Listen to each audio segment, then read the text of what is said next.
পশ্চিমবঙ্গে যেসব কেন্দ্রে রামনবমীর শোভাযাত্রায় হিংসা ও সংঘর্ষ হয়েছে সেই সব কেন্দ্রে লোকসভা নির্বাচন বন্ধ করে দেওয়াই শ্রেয়।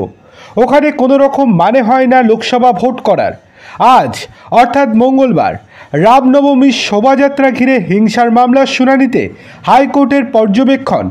আদালতের কাছে যে তথ্য রয়েছে তাতে ৪ঠা এবং ১৩ই মে যে ভোট গ্রহণ রয়েছে ওই কেন্দ্রগুলিতে আমরা বলবো ভোট গ্রহণ করাই উচিত নয়, ভোট গ্রহণ বন্ধ করে দেওয়া উচিত।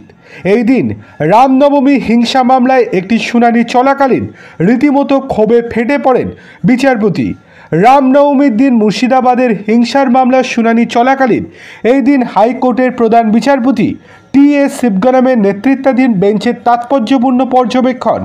রামনবমীর শোভাযাত্রা ঘিরে যেসব কেন্দ্রে হিংসা হয়েছে সেই সব কেন্দ্রে ভোট গ্রহণই বন্ধ করে দেওয়া উচিত।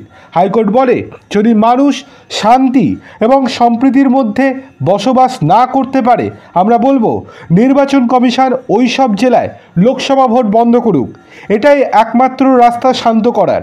নির্বাচনী আদর্শ আচরণবিধি লাগু হওয়ার পরেও দুই গোষ্ঠী এইভাবে হিংসা করছে।